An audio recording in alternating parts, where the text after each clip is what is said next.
En verdad es un gusto el poder verles nuevamente. En efecto, como lo acaba de decir el pastor Alejandro, la idea es darle continuidad a algo que iniciamos hace 3 años. El pastor Hernando sabe también de qué se trata como egresado de esa primera médula que hicimos aquí en Bogotá. Y en orden a lo que damos sea quizás la parte central de estas reuniones, quisiera compartirles una meditación alrededor del tema del Día del Señor. Queremos que estos tiempos sean de aprovechamiento para poder tener mejores herramientas, para estar refrescando temas con los que los pastores estamos lidiando continuamente en la iglesia.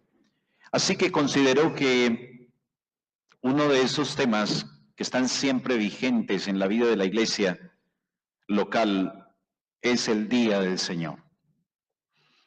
Creo que algunos de ustedes son pastores bivocacionales.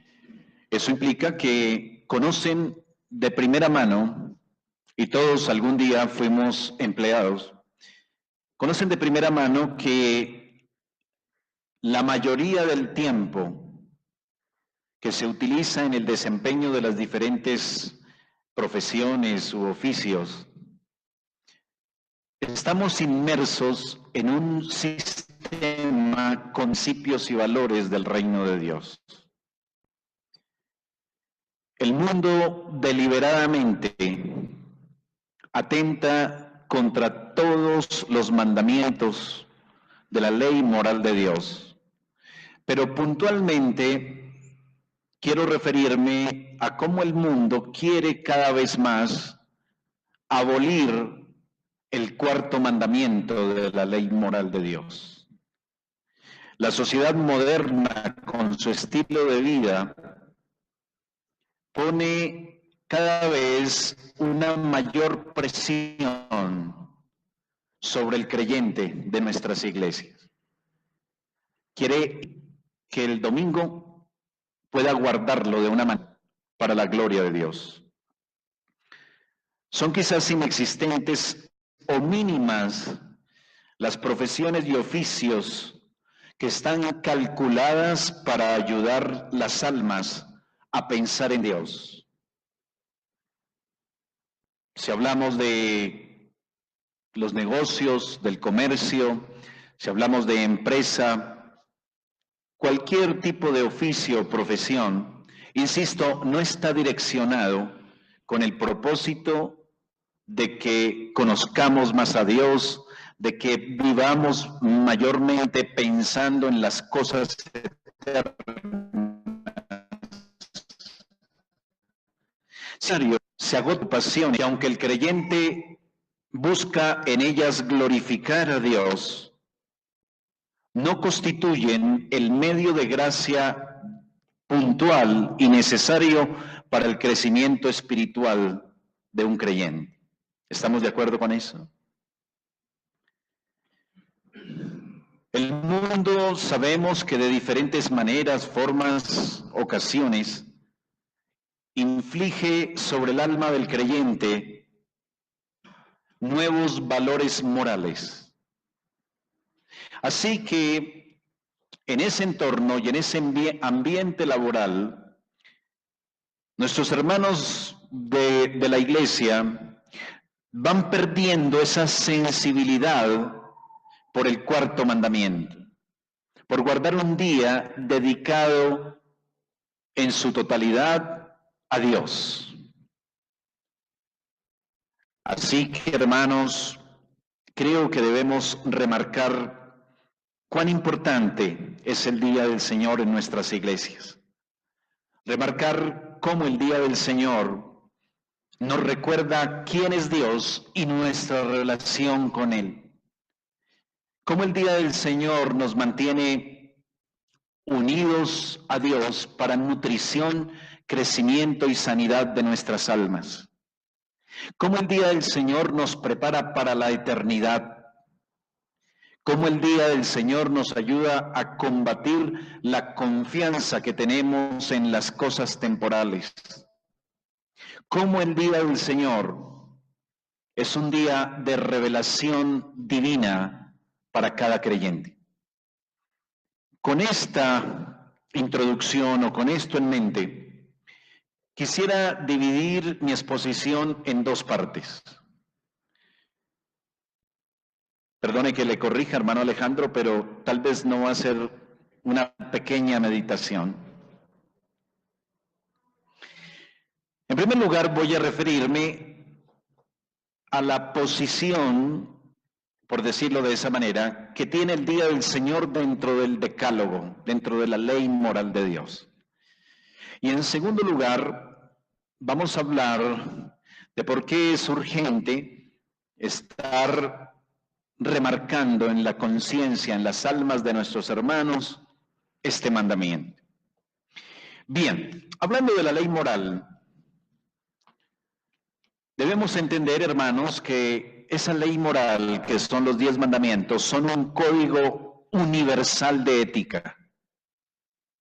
Cuando hablo de que es un código universal de ética, estoy queriendo decir que la ley moral de Dios ha sido dada tanto para creyentes como para incrédulos.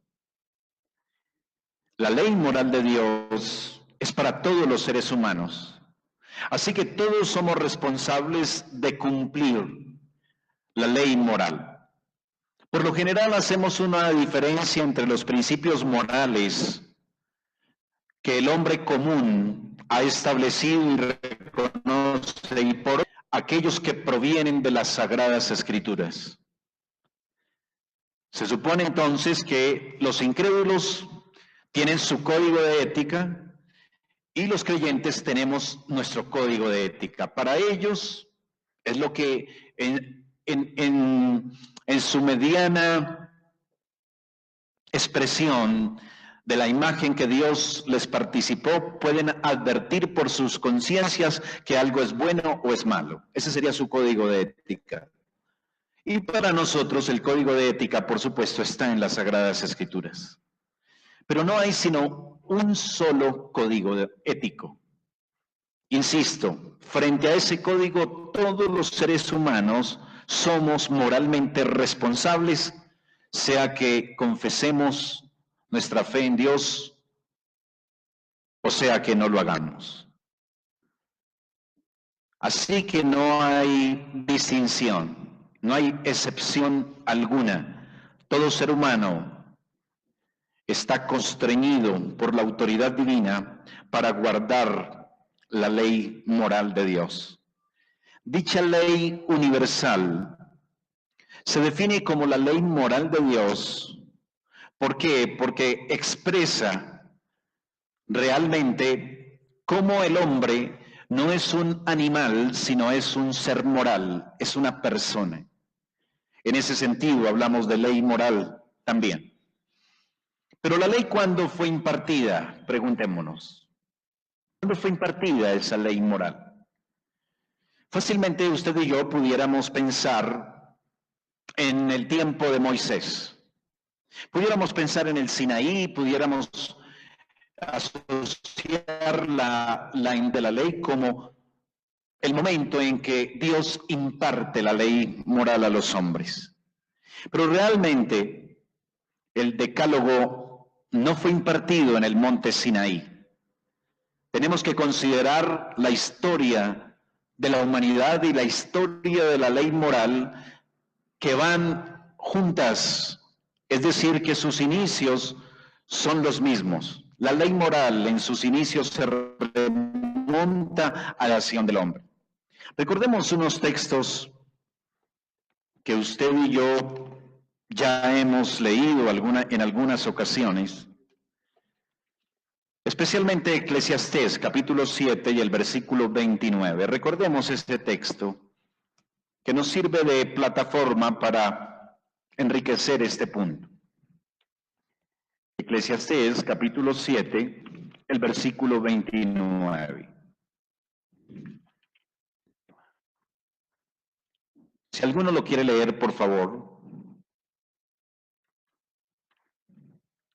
He aquí solamente esto he hallado, que Dios hizo al hombre recto, pero ellos buscaron muchas perversiones. Muy bien. Ahí está. Remontamos a la creación del hombre. ¿Cómo hizo Dios al hombre? Lo hizo recto. Cuando leemos los versículos 26, 27 del capítulo 1 de Génesis, recordamos entonces esa gran declaración cuando Dios dijo, hagamos al hombre conforme a nuestra imagen y semejanza. ¿Cuál es mi punto? Mi punto es que si Dios creó al hombre y lo hizo recto y le participó de su imagen, esa imagen nos está hablando precisamente de su carácter moral. Así que el hombre recibió la ley moral recién fue creado. ¿Me estoy haciendo entender? No podemos decir que la ley moral fue dada a partir de Sinaí. No, la ley moral inicia con la creación del hombre. Dios pone en el hombre, en su ser espiritual, si me lo permite decir así, una ley. Y después vamos a advertir que en efecto, el apóstol Pablo da por sentado que todos los hombres tienen la ley grabada en sus corazones. ¿Lo recuerdan? La creación por la mano de Dios, la creación del hombre por la mano de Dios demanda una responsabilidad ética frente a su creador. El hombre se encuentra bajo un estándar de conducta porque el hombre fue creado bajo ese estándar desde el comienzo. Así que todo hombre será juzgado por esa ley moral. Porque Dios, insisto, implantó en el hombre esa ley moral desde el momento en que quiso que el hombre fuera creado a su imagen y semejanza. Vamos a Romanos capítulo 1 para recordar ese aspecto como lo presenta el apóstol Pablo. Romanos capítulo 1. Versículo 20 y 21. Las cosas invisibles de Él, su eterno poder y deidad, se hacen claramente visibles desde la creación del mundo, siendo entendida por medio de las cosas hechas de modo que no tienen excusa.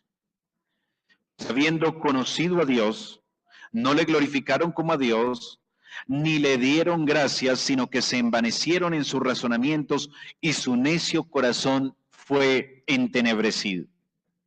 Según esto, podríamos afirmar que el hombre tiene un conocimiento innato de la ley moral de Dios. Tiene un conocimiento innato, ¿por qué? Porque aquí nos dice puntualmente el texto que tiene un conocimiento de quién es Dios en cuanto a sus atributos, las cosas invisibles de Él, sus atributos, su eterno poder, su deidad, se hacen visibles mediante la revelación de la creación. Así que el hombre tiene un conocimiento de quién es Dios, de quién es su creador, y en consecuencia Dios también lo hace responsable delante de él, pues dice la Escritura de que habiendo conocido a Dios no le glorificaron como tal. Así que no le glorificaron conforme a lo que Dios se revela de manera general en la creación. Pero las cosas no las deja ahí el apóstol Pablo. Por ejemplo, cuando leemos el versículo 32, dice, quienes habiendo entendido el juicio de Dios, que los que practican tales cosas son dignos de muerte, no solo las hacen, sino que también se complacen con los que las practican. Está dando por sentado entonces que el hombre en general, como lo veremos más adelante en este mismo contexto, en efecto tiene una conciencia de su creador y sabe que es moralmente responsable ante él, pero en su corazón caído, por supuesto, se rebela contra esa verdad. Capítulo 2 de Romanos, verso 14 y verso 15.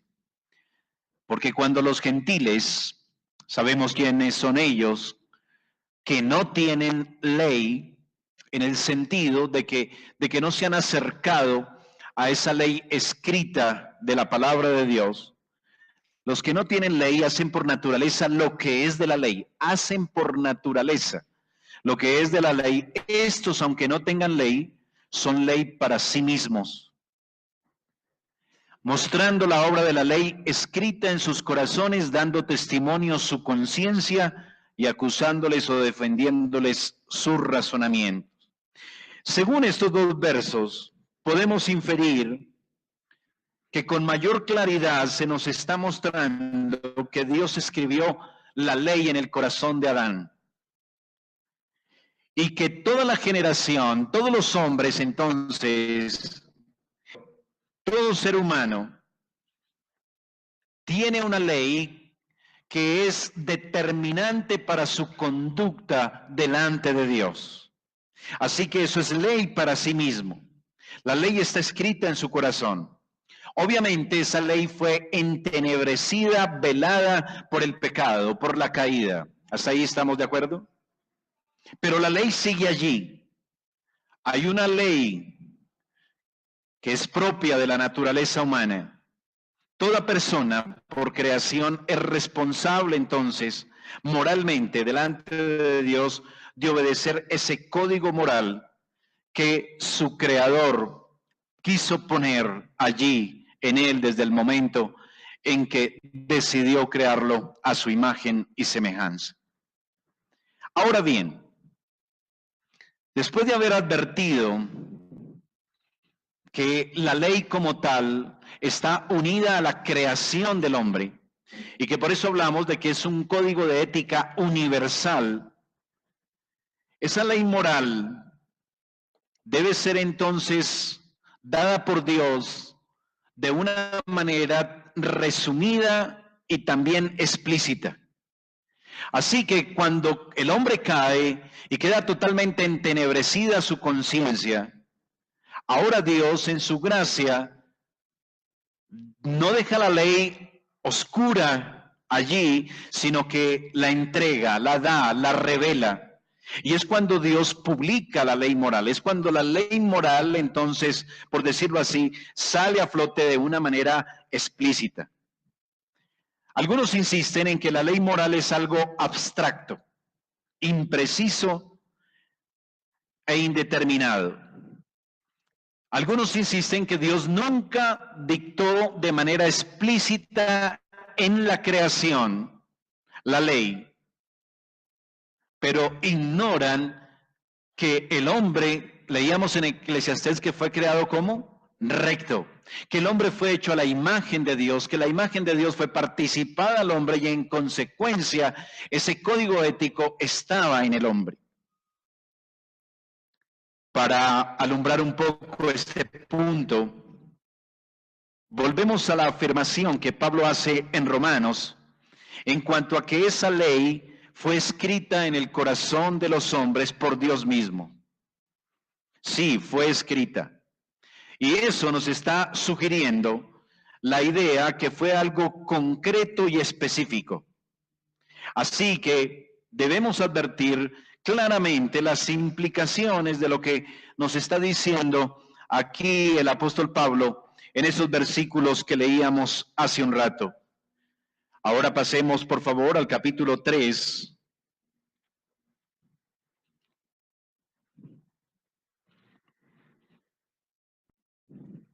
Versículo 19 y versículo 20. Pero sabemos que todo lo que la ley dice, lo dice a los que están bajo la ley. Boca se cierre o quede bajo Dios, ya que por las obras de la ley ningún ser humano será justificado, porque por medio de la ley es el conocimiento del pecado. Permítame presentar 6 puntos que considero se pueden inferir de estos dos versículos. En primer lugar, en estos versículos, Pablo establece el hecho que todos los hombres, judíos y griegos, están bajo pecado. Todos los hombres están bajo pecado. Una segunda inferencia es que para hacer esto, Pablo cita del Antiguo Testamento. Si lo nota, por ejemplo, allí en el capítulo 3, versículo del Antiguo Testamento. En el versículo 19 que leí anteriormente, Pablo fundamenta el pecado universal en la culpabilidad universal por violaciones a la ley del Antiguo Testamento. Y eso me lleva a mi siguiente inferencia, y es que es bien interesante notar que ninguno de los pecados listados del versículo 10 al versículo 18 tiene que ver con asuntos ceremoniales. ¿Sí lo nota ahí? Lo que está en el capítulo 3, del verso 10 al 18, no hace referencia a pecados relacionados con la ley ceremonial. Siguiente inferencia. Esos pecados reflejan más bien no la transgresión de una ley moral, sino reflejan la transgresión no la transgresión de una ley ceremonial, sino la transgresión de una ley moral. Una ley moral que es común a todos los hombres y que está contenida en el Antiguo Testamento y en los corazones de todas las personas, de todos los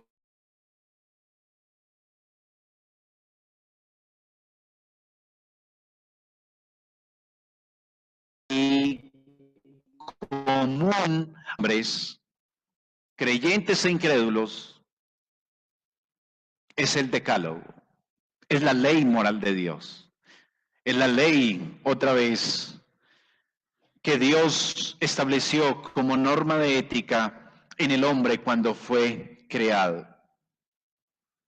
El punto aquí es, hermanos, consideramos en verdad la importancia de la ley moral y el peso que la ley moral de Dios tiene en nuestras vidas. ¿Por qué me he referido a todas estas cosas? Porque el día del Señor está incluido en la ley moral de Dios. No es una ley ceremonial. Si usted mira cuidadosamente Éxodo capítulo 20, advertirá que ahí está la ley moral de Dios. Ahí está escrita, ahí está dada de una manera puntual, expresa.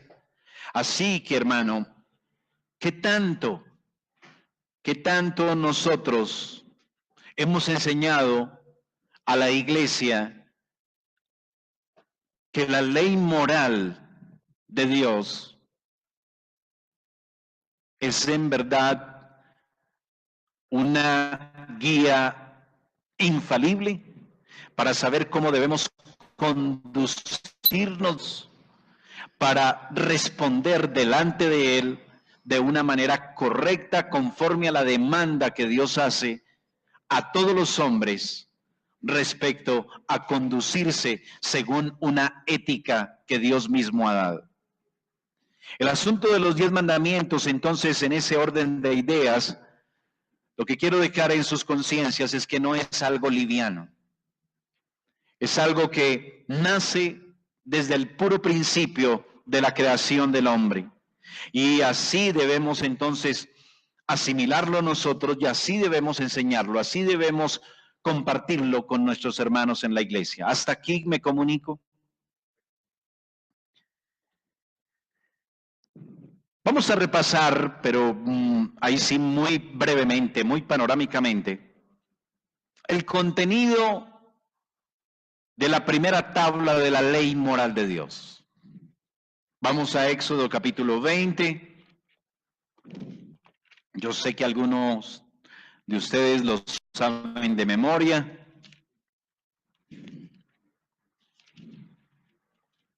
Hay un pastor en Ecuador que recita de memoria Éxodo capítulo 20, del versículo 1 al 17.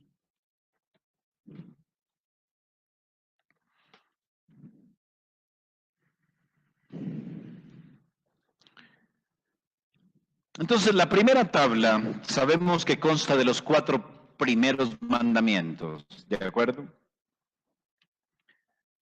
Primer mandamiento, verso 3, no tendrás dioses ajenos delante de mí. Podemos decir que este mandamiento es un mandamiento que apunta en esencia a establecer quién es el objeto de nuestra adoración. ¿Estamos de acuerdo? ¿Quién es el objeto de nuestra adoración? Dios. No tendrás dioses ajenos delante de mí. Segundo mandamiento, versículo 4 y 5. No te harás imagen ni ninguna semejanza de lo que esté arriba en el cielo, ni abajo en la tierra, ni en las aguas debajo de la tierra. No te inclinarás a ellas, ni las honrarás, porque yo soy Jehová tu Dios, fuerte, celoso, que visito la maldad de los padres sobre los hijos hasta la 3ª y 4ª generación de los que me aborrecen. Podemos decir que en esencia este mandamiento nos está entregando la forma correcta de la adoración. El primer mandato nos dice quién es el objeto de la adoración. El segundo mandamiento nos está dando la forma correcta de la adoración. Tercer mandamiento, versículo 7. No tomarás el nombre de Jehová tu Dios en vano, porque no dará por inocente Jehová al que tomare su nombre en vano. En esencia, decimos que entonces nos está entregando, por un lado, claramente cuál es el nombre que adoramos, y nos está diciendo también la honra adecuada que debemos tributar a ese nombre. Y llegamos al cuarto mandamiento, versículo 8. Acuérdate del día de reposo para santificarlo. 6 días trabajarás y harás toda tu obra, mas el 7º día es reposo para Jehová tu Dios. No hagas en él obra alguna, tú, ni tu hijo, ni tu hija, ni tu siervo, ni tu criada, ni tu bestia, ni tu extranjero que está dentro de tus puertas, porque en 6 días hizo Jehová los cielos y la tierra, el mar y todas las cosas que en ellos hay, y reposó en el 7º día. Por tanto, Jehová bendijo el día de reposo y lo santificó. Entonces, si el primer mandamiento nos entrega el objeto de nuestra adoración, el segundo mandamiento, la forma correcta de la adoración, el tercer mandamiento, el nombre que estamos adorando, el cuarto mandamiento nos está entregando el tiempo señalado para adorar. Note que hay un orden, y es un orden consecuente.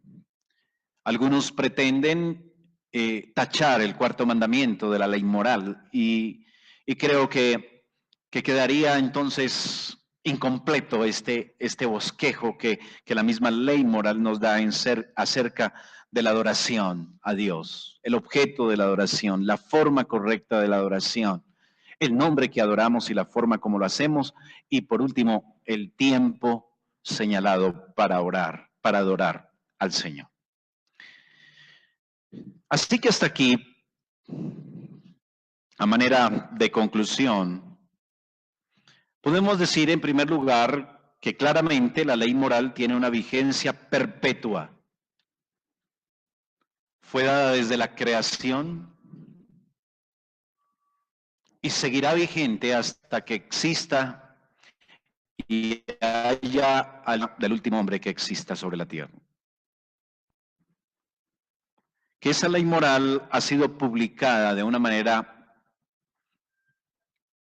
puntual en el Sinaí, en las tablas que el Señor le entregó a Moisés, pero que eso no quiere decir que a partir de ese momento arrancó la publicación de la ley moral, sino que desde la misma creación del hombre ya Dios entregó ese código moral. Segunda conclusión, la ley moral de Dios nos permite conocer el carácter moral de Dios. Eso nos lleva a amar la ley de Dios, pues así estamos amando a Dios, obedeciendo a Dios, expresando el carácter de Dios, quien se nos revela precisamente en el Decálogo en cuanto a su carácter moral. En tercer lugar, que todo creyente está obligado a guardar la ley moral, no para salvación, pero sí para mostrar recta y excelente el amor hacia Dios. Y en cuarto lugar, todo creyente guarda la ley moral como parte de su experiencia de regeneración o nueva creación, donde va siendo renovado nuevamente ¿a qué? A la imagen moral que quedó oscurecida y quedó entenebrecida por la caída. Así que, ¿cómo va a ser posible que anulemos el decálogo si en efecto en Cristo nos vamos conformando nuevamente al hombre que fue hecho según la justicia, según la santidad y según la verdad que Dios implantó en la creación cuando le dio su imagen al primer hombre? Así que la ley moral debe tener toda esa connotación para el creyente. El creyente ha sido capacitado para que pueda expresar claramente la imagen moral de Dios, porque antes, sin Cristo, no podía hacerlo.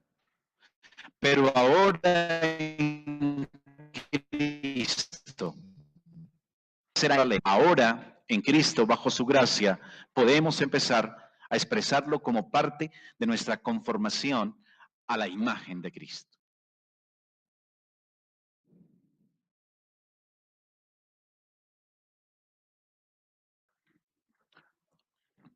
Vamos a abrir entonces en Éxodo capítulo 20, versículo 8.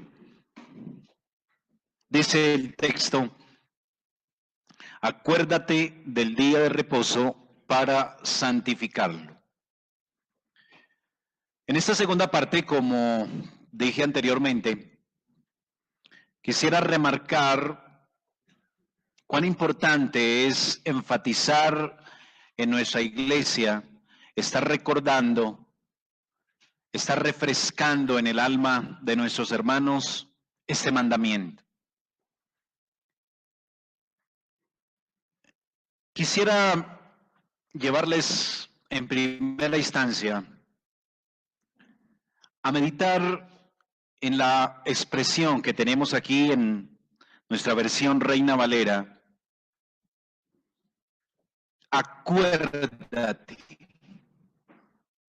Así inicia el verso 8 en nuestra versión. Acuérdate. Creo que cuando el mandamiento nos dice acuérdate, podemos inferir varias cosas de esa expresión. Por lo menos quiero compartir en este segmento 3 cosas. Lo primero, que este mandamiento era ya conocido. Segundo, que es un mandamiento que fácilmente se olvida. Y tercero, que es un mandamiento que debemos tener siempre presente. Vamos con la primera inferencia, que este es un mandamiento ya conocido. Cuando Dios le dice en el Sinaí a su pueblo, en este contexto, le dice a su pueblo, acuérdate, podemos nosotros deducir y pensar que en efecto el pueblo de Israel ya conocía el mandato de guardar un día para el Señor. Esto nos está poniendo en armonía en la primera, en cuanto a que la ley moral viene desde la creación del hombre, pero por otro lado podemos añadir que el pueblo de Dios ya tenía un conocimiento de la importancia de guardar ese día. La expresión acuérdate es una expresión que se puede utilizar precisamente para hablar de un concepto ya conocido. Yo le puedo decir a ustedes, hermanos, acuérdense que la invitación a esta reunión decía que a las 9:30 de la mañana. ¿Qué quiere decir eso? Que ya estaba dada esa información. ¿Me estoy comunicando? Eso es lo que estoy queriendo decir. Cuando miramos la Escritura en el pasado inmediato, nos damos cuenta que en efecto el pueblo del Señor en el desierto ya guardaba ese día. Éxodo capítulo 16, versículo 23 y 24.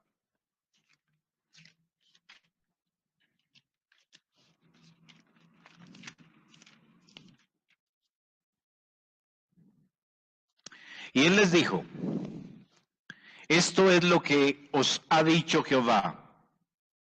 Mañana es el santo día de reposo, el reposo consagrado a Jehová. Lo que habéis de cocer, cocedlo hoy, y lo que habéis de cocinar, cocinadlo. Y todo lo que os sobrare, guardadlo para mañana. Y ellos lo guardaron hasta la mañana, según lo que Moisés había mandado, y no se agusanó ni hedió. Recuerde que esto está relacionado con la manera como el Señor sustentó a su pueblo en el desierto. ¿Lo recuerdan? El maná. Y Dios alimentó entonces a su pueblo con maná, pero le dio unas instrucciones acerca de cuándo debía recoger ese alimento. Y en efecto, aquí claramente advertimos que Dios les dijo que debían de recoger alimento suficiente un día para poder tener al siguiente provisión, porque era un día que se debía guardar. Mi punto es que cuando vemos Éxodo 20 y el Señor le dice a su pueblo, acuérdate, es porque en efecto era un mandamiento que ya el pueblo del Señor conocía y era un mandato ya conocido. Debían recordar que sus antepasados habían tenido un día presente de manera especial. Es razonable deducir que los antepasados del pueblo judío todos tenían conocimiento de los 10 mandamientos. Es decir, que toda la raza judía o todo el pueblo escogido de Dios, en efecto, sí conocía los 10 mandamientos y conocía la ley moral antes de Éxodo capítulo 20, pues cuando leemos las Escrituras, no solamente advertimos que en este caso, para recoger el maná, se les dijo puntualmente que un día debían recoger doble porción porque el siguiente día era santo, sino que cuando leemos la Escritura nos damos cuenta que el pueblo del Señor se esforzaba por serle fiel a Dios, no robando, no mintiendo, etcétera, etcétera, otros mandatos que hacen parte de la ley moral de Dios. Debían recordar entonces que Dios apartó un día especial desde la creación. Note que en Éxodo capítulo 20, el mandato no queda simplemente en el versículo 8, sino que Dios da un sustento, una explicación acerca de por qué deben guardar ese día. Y dice el versículo 11, porque en 6 días hizo Jehová los cielos y la tierra, el mar y todas las cosas que en ellos hay, etcétera, etcétera. Así que esto era un recordatorio de algo que en efecto Dios ya había entregado a la humanidad y algo que el pueblo también de Dios conocía. La segunda inferencia es que si el mandamiento aquí en el versículo 8 inicia con la expresión acuérdate, es que Dios prevé que este es un mandamiento fácil de olvidar. Cuando yo le digo a alguien acuérdese, ¿es por qué? Porque sé que se le puede pasar por alto. Cuando hay asuntos y detalles que fácilmente se olvidan, cuando en nuestra casa, nuestra esposa o nuestros hijos tenemos algo pendiente, pero es algo que no es prioritario en un sentido, solo estoy ilustrando, insistimos y decimos, acuérdese, no se le olvide, acuérdese. ¿Por qué? Porque sabemos, estamos conscientes que esa cuestión se puede pasar fácilmente por alto. Ese es mi punto aquí. Que si el Señor dice aquí en el versículo 8, acuérdate, es porque es un mandamiento que fácilmente se olvide. El cuarto mandamiento es el único de este decálogo que está precedido por esta advertencia. Lo cual, insisto, no es raro porque es el mandato más fácil de olvidar. Quisiera llevarle al Evangelio de Juan, al capítulo 8.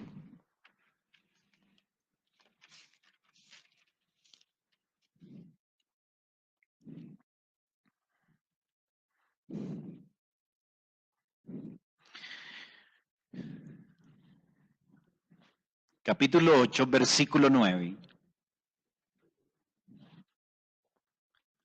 ¿Lo tenemos?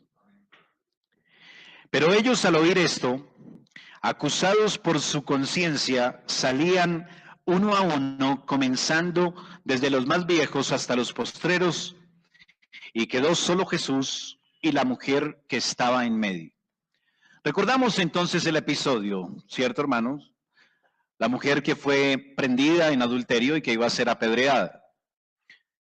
El Señor hace un desafío a los que estaban allí presentes. ¿En qué consistió ese desafío? ¿Hay alguno que esté libre de pecado? ¿Lo recuerda? Y dice que cada uno empezó a apartarse y finalmente quedaron solo el Señor y esta mujer. Mi punto es el siguiente. Cuando el Señor Jesús dijo, bueno, ¿quién está libre de pecado? Lo más lógico y lo más seguro es que desde los más jóvenes hasta los más ancianos empezaron a hacer un examen de conciencia y a decir, bueno, ¿será que sí estoy libre o no libre de pecado? Y vinieron a su mente y a su corazón el recuerdo de infracciones. Hermano, la infracción del cuarto mandamiento es una infracción que los creyentes estamos dispuestos a confesar.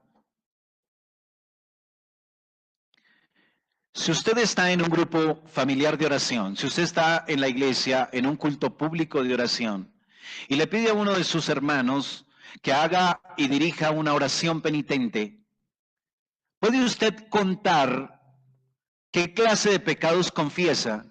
Y usted va a advertir que en 100 oraciones, el 90 o 99% se confiesan todo tipo de pecados menos la violación al día del Señor. ¿Me estoy comunicando? ¿Eso qué quiere decir? Que ni siquiera nuestras conciencias nos acusan que este es un mandamiento. Estamos conscientes, en efecto, de que hemos traspasado también este mandato. ¿Me estoy comunicando? Normalmente, nuestra conciencia no está sensible a la violación del cuarto mandamiento. Usted en su devocional puede advertir su conciencia a dónde lo lleva, ¿no? Quizás orgullo, hipocresía, qué sé yo, pero lo lleva a confesar su deficiencia aún en no guardar el día del Señor con la excelencia que Dios quiere. No le estoy juzgando, quizás usted lo hace y si lo hace, amén, está bien. Pero creo que estoy haciéndome entender en cuál es el punto.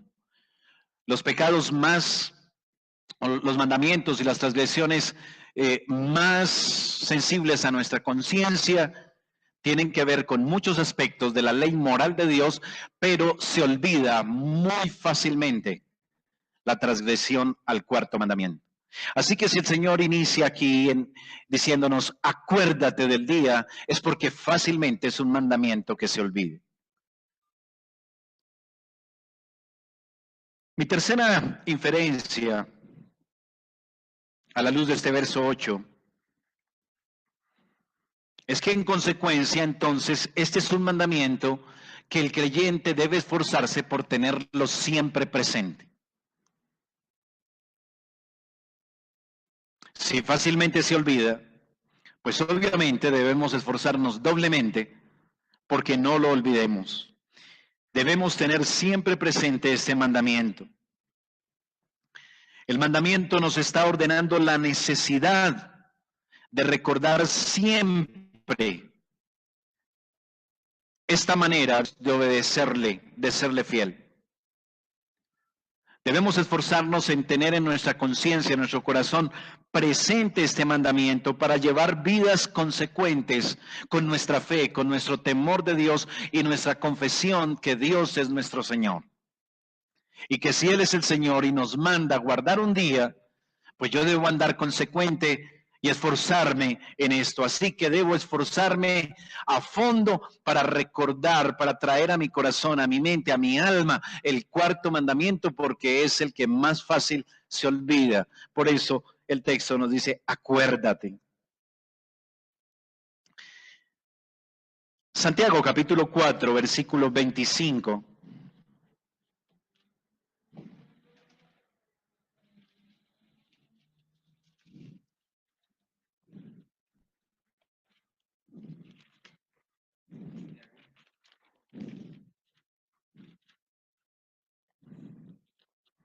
Tengo mal esa cita.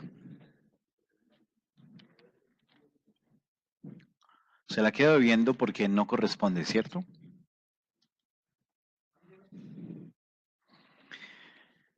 Los mandamientos de la ley moral de Dios deben conducirnos a un estilo de vida que glorifique a Dios. Así que todos los días debemos de meditar en nuestro corazón acerca de los 10 mandamientos de la ley moral. Pero teniendo en mente lo que hemos venido meditando en esta última parte, quizás el cuarto mandamiento no es precisamente uno de los mandamientos en los que yo estoy pensando, en los que yo estoy meditando continuamente en mi corazón para conducirme y tener un estilo de vida que glorifique a Dios en todo. Sí, pienso en mi código de ética moral a la luz de los 10 mandamientos. Y otra vez pienso en no mentir, en no ser hipócrita, en no robar, etcétera, etcétera. Pero mi alma no está acostumbrada a meditar y meditar en el día del Señor para que de esta manera realmente esté siempre preparándome para conducirme agradablemente delante de Dios. Cuando tenemos siempre presente este mandamiento, nuestra vida se ejercitará mayormente en la piedad. Así como tengo presente los 9 mandamientos restantes, y eso entonces me ayuda y en la gracia de Dios me permite expresar mejor mi carácter cristiano y mi conformación a la imagen de Cristo. Igualmente el cuarto mandamiento cumple esa función. Así que si yo lo estoy ignorando, lo estoy olvidando, por eso el texto me dice, acuérdese del día del Señor, del día de reposo.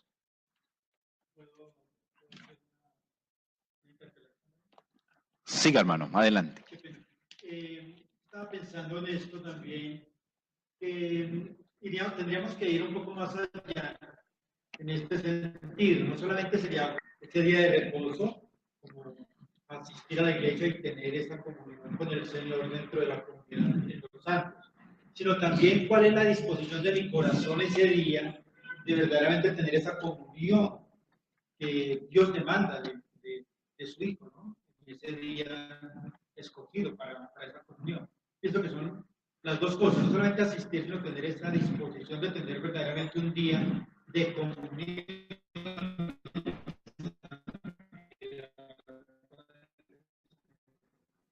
Amén. Estoy y tratando como algo panorámico, pero ya el cuarto mandamiento en sus diferentes detalles, en todas sus implicaciones, tiene mucha tela por cortar, por decirlo en un sentido práctico. Así que estoy de acuerdo, hermano Gonzalo, con su intervención, y en efecto, debemos estar claros en nuestro corazón y debemos tener una conciencia clara de lo que es el día del Señor y que la adoración hace parte de lo que es el día del Señor y debo estar en una actitud correcta conforme a lo que Dios nos pide. Gracias, hermano. ¿Será?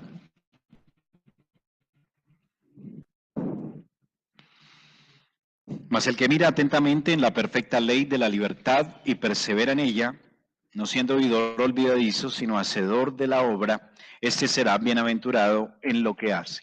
Pues pienso que sí nos ayuda y está en orden. No sé si ese era, pero gracias, hermano Alejandro. Cuando tenemos siempre en mente el día del Señor, podemos advertir de una manera mucho más viva qué puede afectar mi relación con el Señor. Es decir, no solamente no robar, no matar, no adulterar acción con el Señor, sino también no guardar correctamente el día del Señor afecta mi relación con Él. ¿Me estoy haciendo entender? Por eso debemos acordarnos del día del Señor, esforzarnos por eso.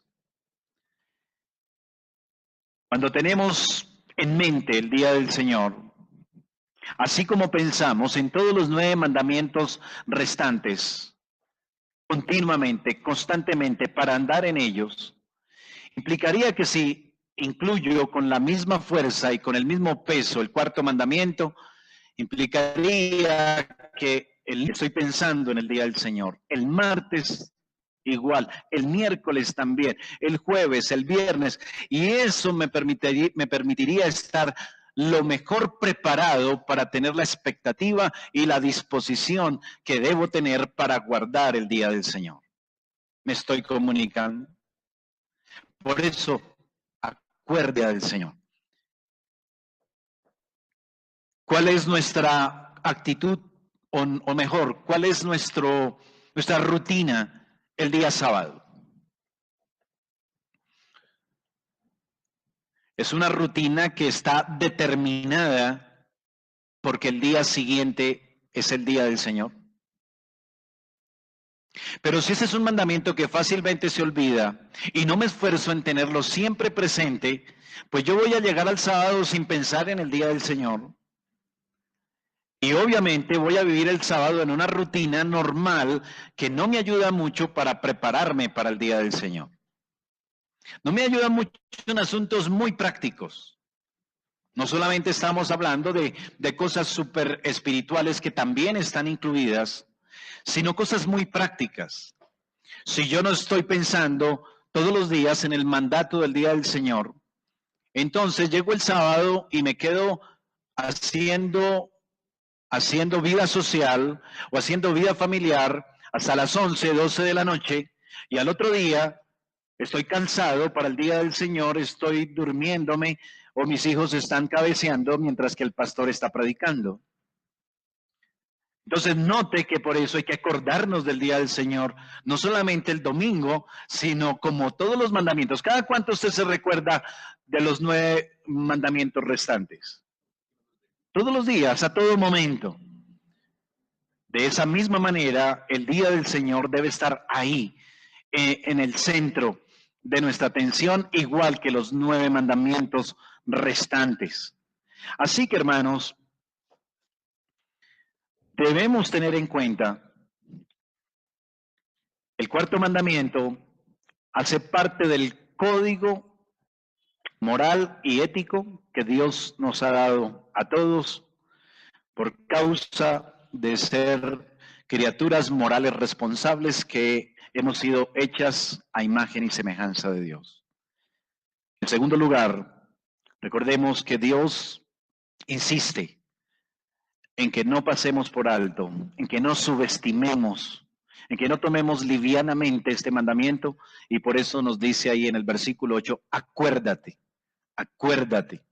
del día del Señor. Acuérdate del día de reposo antes de que llegue. Dice un autor, acuérdate del día de reposo antes que los ojos de tu corazón estén en otra cosa antes de concluir la semana. El cuidado que debemos tener con relación al celo del Señor en la honra del cuarto mandamiento no es tanto en lo ceremonial, lo cual está incluido, sino en aquello que Dios pesa. Y lo que Él pesa en nosotros es el corazón. Ya que los impulsos de tu alma, todo lo demás tuyo estará cuidado. Vigila pues sobre tu deber y los buenos frutos el día del Señor. Por tanto, es muy conveniente que pidas en oración al Señor, el Señor del día de reposo, que te enseñe cómo santificarlo. Cuando uno ora, también desarrolla la expectativa por lo que se ha pedido, o hace camino por las bendiciones rogadas. Hazlo en este día y serás beneficiado por esta sencilla razón. Dios es galardonador de los que le buscan. Cierro comillas. Bien, hermanos, eso era lo que quería compartir. No sé si quisieran hacer algún otro antes de terminar esta parte. Hay una situación que también mencionamos allí, lo que tiene que ver con la parte de la preparación para el día de reposo.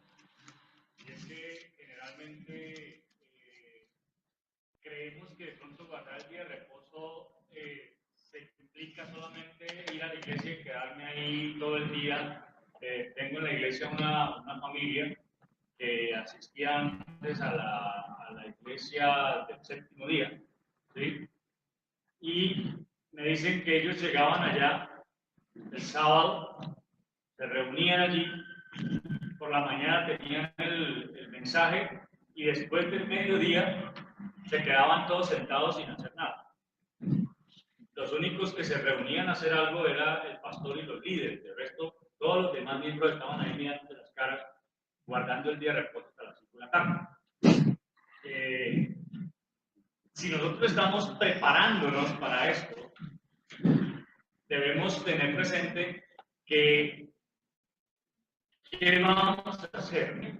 Claro. Y la idea es aprovechar ese tiempo, no para mirarnos las caras, sino para seguir creciendo en el conocimiento de la palabra. Y es algo que de verdad les animo muchísimo a que lo empiecen a practicar. En mi iglesia lo estamos practicando. Iniciamos, como le decía el pastor Guillermo ahora, hace 3 o 4 años atrás, guardando un día al mes, y luego empezamos a hacerlo 2 veces al mes, y en este momento ya logramos hacerlo cada 8 días.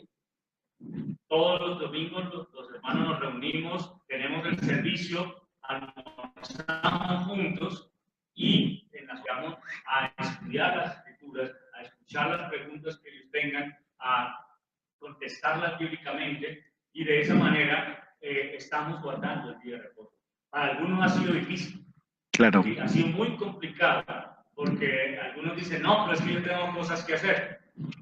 La palabra del Señor dice, todo lo demás háganlo en los otros 6 días que tienen. Guarde el día de reposo. Y es de verdad que les animo, porque para nosotros ha sido de una gran bendición y ha permitido que cada vez los hermanos estén más firmes en su conocimiento de las cosas de Dios. Gracias, hermano Hernando. Muchas gracias. Bien, hermanos, gracias por su atención. Dejo al hermano Alejandro nuevamente por aquí.